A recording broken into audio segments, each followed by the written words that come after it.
So hi! Welcome and welcome back to my YouTube channel, and for today's tutorial, ituturo ko sa inyo kung paano nga ba lagyan ng lock ang ating mga messenger app.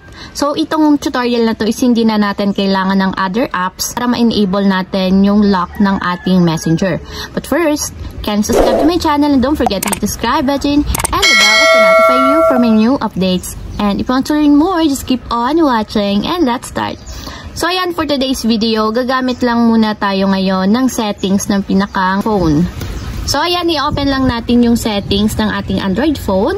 And then after yan, pagka-open ng settings dito sa Android phone, pumunta lang tayo sa search bar. And then dito, isa-search natin is app lock. So ayan, huwag kayong mag-alala kasi halos lahat naman ng Android phone is meron na ngayong app lock. So ang gagawin nyo lang para mas madali nyong makita is isa-search nyo lang dito sa search bar sa taas. Then after yung ma-search yung app lock, i-open lang natin. And then automatic mapupunta tayo sa pinakang security or privacy ng ating mobile phone dito sa settings. So ayan, itap nyo lang ulit or hanapin nyo yung app lock. So yung sa akin is na dito sa baba. So itatap ko lang yung app lock. So dito magki-create na tayo ng gusto nating pattern para sa ating lock ng messenger.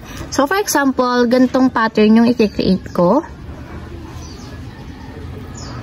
Then, after nyan, mag-open na yung pinakang app lock. So, dito, pwede na nating i-lock yung ating pinakang messenger. So, hanapin nyo lang yung messenger app dito sa list. So, ayan, nakita ko na yung messenger. And kung makikita nyo, meron siyang lock button dito sa side. So, ibig sabihin, naka-unlock pa siya ngayon. So, kapag tinap natin, magiging lock na ang itsura niya. So, ibig sabihin, kapag nakaganyan na siya, yung messenger is automatic, naka-lock na siya. And hindi na agad-agad siya mabubuksan ng kung sino-sino since nga nilagyan natin ng lock. So, try natin. Ipunta natin sa pinakang messenger. Kung gumana na ba yung ating app lock or may lock na ba yung ating messenger. So, ayun kung makikita nyo, meron ditong verify fingerprint or draw your pattern. So, ang gagawin lang natin is ilalagay natin yung ating pattern.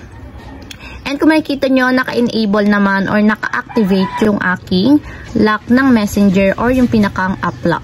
So, ayun lang guys, ganun lang kasimple kung paano nga babalagyan ng lock ang ating messenger app. If you have a question, can you comment down below and don't forget to hit the subscribe button and the bell to notify you for the new updates. And thank you for watching! Living life, every day, late at night, not okay.